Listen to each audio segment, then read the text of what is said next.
Enough to provide one for each of the honorees. You'll find them at your seats in these tables tonight. The name of his movie that was launched is called Cybercrime. So he can help us understand better that as the technology and the information that is required of us and shared, we all need to really be aware of what's going on out there, especially in the medical field. Thank you, and here's Peter.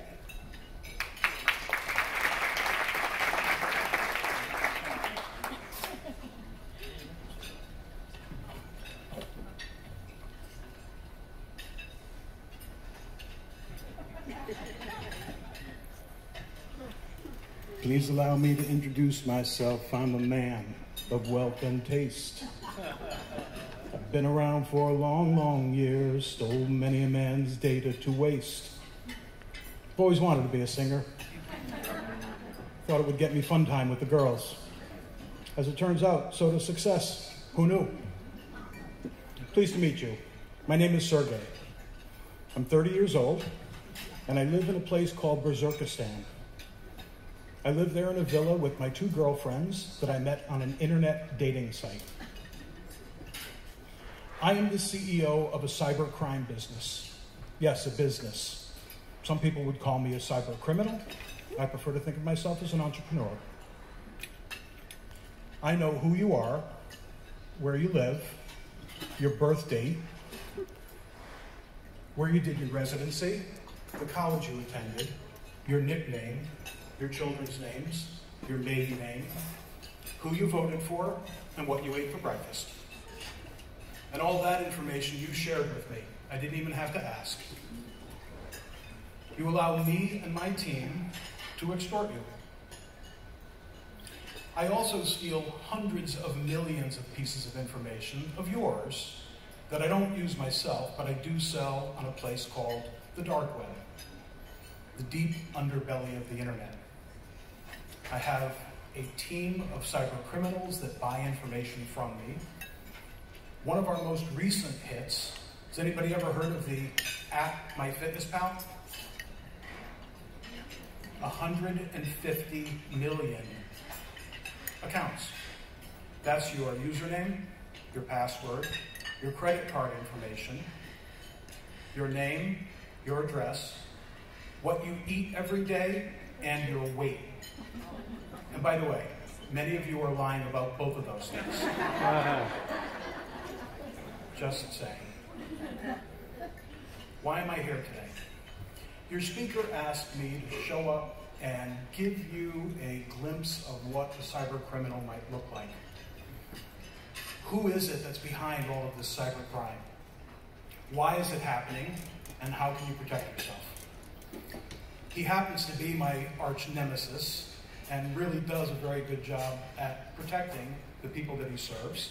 And I need to give him props because it's nice to have someone that I could work against.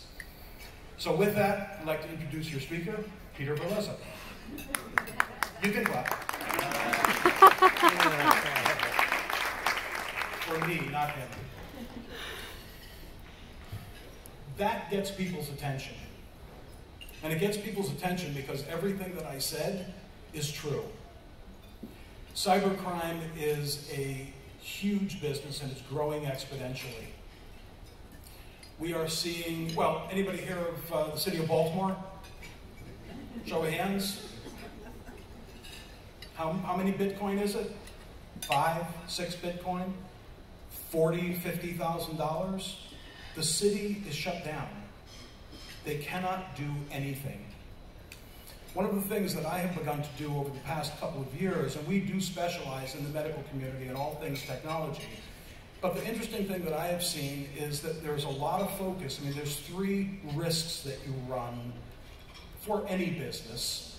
They are legal, they are operational, and they are reputational. Those are the 3 risks that you run. The medical community seems to be focused and fixated on the legal issues. HIPAA, risk assessments. You know, I just want to make sure that I check the correct boxes when I'm self-attesting,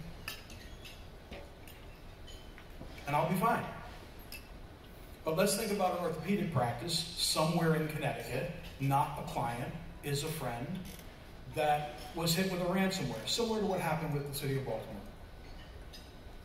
2.5 weeks of not having access to email, electronic medical records, x-rays. They ended up paying the ransom and were successful in getting their data back. The issues aren't necessarily legal. There are operational and reputational issues that happen as a result of having some kind of an incident or a breach. And I have found that we have, and I actually just wrote an article for the magazine that will be out in a couple of weeks, where I'm equating present-day technology to days of old. You know, as you can tell, I've been around for a couple of years. Back in the day, we would stay out past dark. We would ride our bikes with no helmet. I actually used to lie in the back of my father's sedan in the sun to get a tan while the car was moving, right around in the back of the pickup truck. You know, we don't do that anymore because we've gotten smarter, because we are more responsible. I never wore a seatbelt. They were uncomfortable. There's many more cars. They're moving faster. There's data that shows us that if we wear a seatbelt, we are less likely, it will not prevent an accident, but we're less likely to be seriously injured. Now let's talk about the internet, the privilege that we have that technology brings to the table. You have a responsibility to protect yourself. We share ad nauseum online. We use the same passwords everywhere. We actually use the same methodologies for coming up with those passwords. I did a meeting for the AAOE, American Academy of Orthopedic Executives. Lady sitting in the front row, and we're talking about passwords. It was a lot more detailed, much longer meeting. And I said, so I'm sure there's somebody in this audience that uses your dog's name and the age of your grandchildren. She almost jumped out of her seat. She said, how did you know that? Because we're all the same. We're all the same. So the message here is simple. And by the way, if you visit us, I've got, 12 or 15 tips on how to protect yourself. The message is really very simple. Again, with the privilege of technology comes a responsibility of protecting yourself. We have to be more mindful. I do wear a seatbelt now. I do wear a helmet if I'm riding a bike. I do take the necessary precautions. I don't want to get hurt, and I know that it's in my best interest. We have to do the same thing. Have to do the same thing with technology. So I'm actually going to try something that works at every meeting that I've been to, and I'm hoping that it does now. This speaks to the Internet of Things. Hey Siri. Did anybody's phone beep? Okay. They're always listening. The only way that Siri hears me say, hey Siri, because it's always on listening. Yes. As is Alexa and every other device that's set up to make your life simple, easy, and more technologically advanced. Protect yourself. It's in your best interest. And thank you.